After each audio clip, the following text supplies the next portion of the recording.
Heather Emily Bush was only 13 when she went missing from Ripon, California, on January 15, 2005. She was last seen leaving her grandparents' home, and after that moment, she was never heard from again.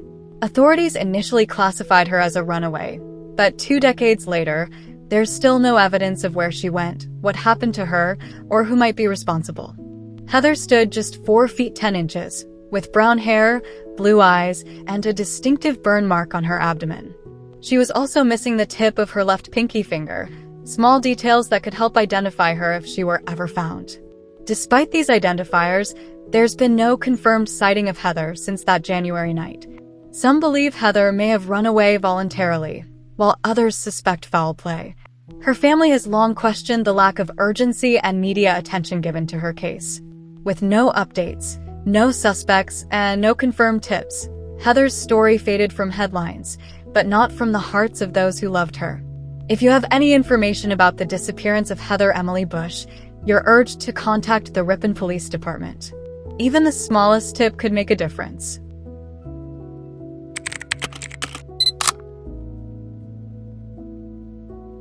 Christine Walters was a 23-year-old college student from Wisconsin. She studied botany, taught yoga and Pilates, and had a deep connection to nature. In the summer of 2008, she traveled to Northern California, drawn to the area's natural beauty and spiritual communities. But her search for meaning would end in one of the most bizarre and unsettling disappearances you've never heard of. On November 7, 2008, Christine participated in a psychedelic tea ceremony, likely involving ayahuasca, with a group called Green Life Evolutions near Arcata, California. What happened during that ceremony is still unclear. But just 5 days later, she would be found naked, scratched up and terrified, banging on a stranger's door for help. Christine was taken to St. Joseph's Hospital in Eureka. She was disoriented, paranoid, and scared for her life. But toxicology found no drugs or alcohol in her system. After being discharged, she checked into a motel. She called her mother, asking for help to get home to Wisconsin. 2 days later, on November 14th, Christine walked into a copy shop to pick up her faxed ID so she could fly home. She seemed nervous, clutching her documents, glancing over her shoulder, and asked for directions.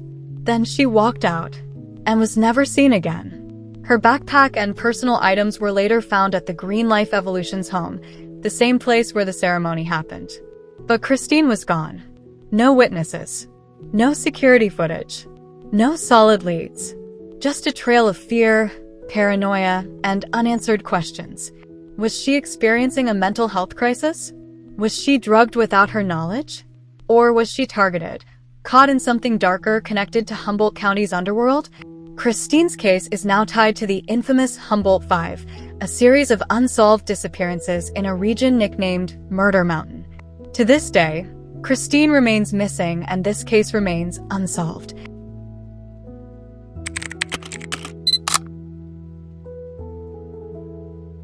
Rebecca Zahau was a Burmese American who worked as an ophthalmic technician. Known for her health-conscious lifestyle, multilingual abilities, and caring spirit, she had moved from Arizona to help care for her boyfriend's children, especially his young son Max, in the wake of an accident. Just days before her death, Rebecca was babysitting Max Shacknai at the Spreckles Mansion in Coronado, California. The 6-year-old fell from a staircase and was hospitalized in serious condition, and he died a few days later. Early that morning, Adam Shacknai, the boyfriend's brother, found Rebecca hanging naked from a balcony. Her hands and feet were bound behind her back, her mouth was gagged, and a cryptic message read, "She saved him, but can you save her?" was scrawled in black paint on a door nearby. The San Diego County Sheriff's Department ruled the death a suicide, suggesting Rebecca tied herself, staged the noose, gagged herself, and jumped, likely driven by guilt over Max's accident. They supported this with a video demonstration of such a suicide being possible, citing fingerprints, toe prints, and dust patterns consistent with her involvement. Rebecca's family vehemently disagreed. Their wrongful death lawsuit in 2018 targeted Adam Shacknai, who was found liable by a civil jury and ordered to pay $5 million, later settled for $600,000. They pointed to unsettling evidence, intricate bindings, black paint smears matching samples, a bloody knife with menstrual blood, bruising on her neck, and that humiliating setup where she was hung naked, factors they argue are inconsistent with suicide. In 2025, Rebecca's sister, Mary Zahaloner, released Unraveling the Knots, presenting fresh allegations. Ambien was never tested for, gloves and dryer sheets unexamined, and an alleged witness heard a male and female arguing, "Hold her still" on that fateful night. Despite family calls, the medical examiner and sheriff's office have maintained the suicide ruling, even after reviewing new evidence. Rebecca Zahau died in mysterious and disturbing conditions. A civil jury blamed Adam Shacknai, but no criminal charges were pursued. Her death remains officially ruled a suicide. But with new evidence and a continued fight for justice, her case is still haunting and unsolved.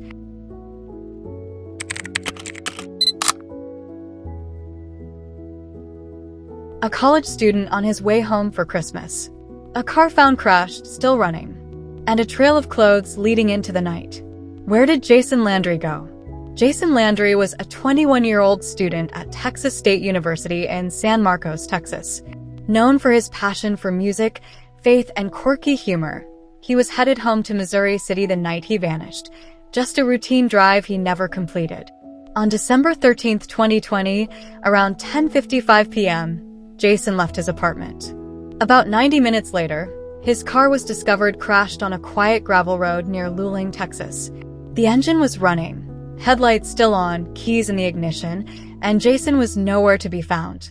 Investigators found Jason's clothing, backpack with his laptop, wallet, phone, toiletries, and even his pet betta fish nearby. His scent trail, picked up by dogs, suddenly stopped, raising fears he was picked up by someone. From here, everything gets murky. Multiple hypotheses have emerged: a mental break, accidental wandering, private pickup, foul play, or even a deliberate disappearance. But there are no confirmed leads, no sightings, and no trace of Jason since that night. Searches have been exhaustive. Volunteer teams, cadaver dogs, drones, dive squads, even drained ponds.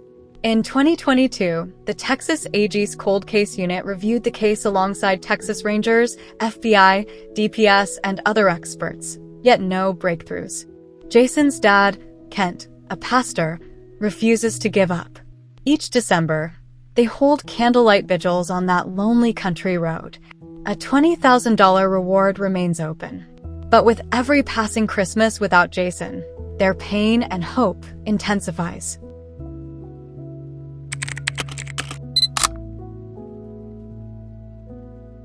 Debbie Wolf was a 28-year-old nurse, living in an isolated cabin about 7 miles outside Fayetteville, North Carolina, with her 2 dogs, next to a nearby pond. She was known for her professionalism, punctuality, and independence. After her work shift on December 26, 1985, Debbie was expected home but never arrived. The next day, when she didn't show up at the hospital and didn't answer calls, her family visited her cabin. They found it in disarray. Beer cans scattered, her purse under the bed, the dogs unfed, and her uniform thrown on the kitchen floor, though the uniform wasn't the one she had been wearing at work. A suspicious voicemail had also been left at home. A hospital coworker remarked she'd been out a lot of days, albeit she had only missed a few hours. Authoritative searches did not inspect the pond during the initial investigation, so the family hired a diver named Gordon Childress on New Year's Day. Within minutes, he found footprints and drag marks leading to a burn barrel on the pond floor, with Debbie's body inside.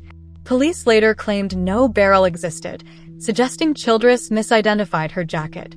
The medical examiner ruled the cause of death as drowning. Yet it emerged that Debbie had no water in her lungs, contrary to typical drowning cases. Her eyes and mouth were closed, also unusual. There were abrasions on her fingers and she had no drugs or alcohol in her system. Authorities claimed she accidentally slipped into the pond while walking her dogs in freezing conditions. Her family sees that theory as deeply implausible. Debbie was found wearing oversized, clean clothes that didn't belong to her, pants and shoes several sizes too big, a bra too large, and a field jacket without her usual name tag. Her family believes she was dressed post-mortem by someone, and that scene staging was designed to conceal foul play. Two male hospital volunteers had pursued Debbie romantically. One had harassed her over the phone and later refused a polygraph and left the state shortly after her disappearance. The other made repeated advances despite being rejected. Though both were cleared officially, Debbie's mother suspected one of them may have abducted and murdered her daughter. Debbie Wolf's story is one of tragedy and deep unanswered questions.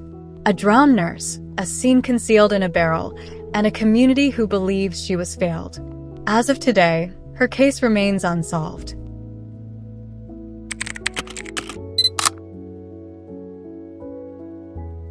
Courtney Townsend was a 32-year-old from St. George, Utah.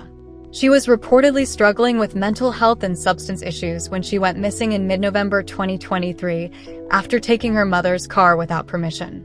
She was last seen on November 16th. 3 days later, her burned-out vehicle was found stuck on rocks near Duck Creek Campground in Kane County. Harsh weather delayed official searches into spring. In late May 2024, an ATV rider found human remains and clothing on Cedar Mountain near the burned car's location. Dental records later confirmed the identity as Courtney. On May 8, 2025, more remains appeared about a mile away. The Kane County Sheriff's Department retrieved them, but this discovery added no new clues to her cause of death. Authorities say there's no suspicion of foul play, but admit the few small bone fragments make determining the cause of death nearly impossible. Courtney's sister, Dallas Jimenez, expressed deep frustration over the lack of answers and has launched a GoFundMe to fund a private investigation. The FBI has reportedly joined, and public tips are still being welcomed. Courtney Townsend's disappearance and death remain a painful mystery. A burned car, bone fragments, and a family desperate for closure. If you have any information, no matter how small, please contact the Kane County Sheriff's Office or submit a tip through Utah DPS.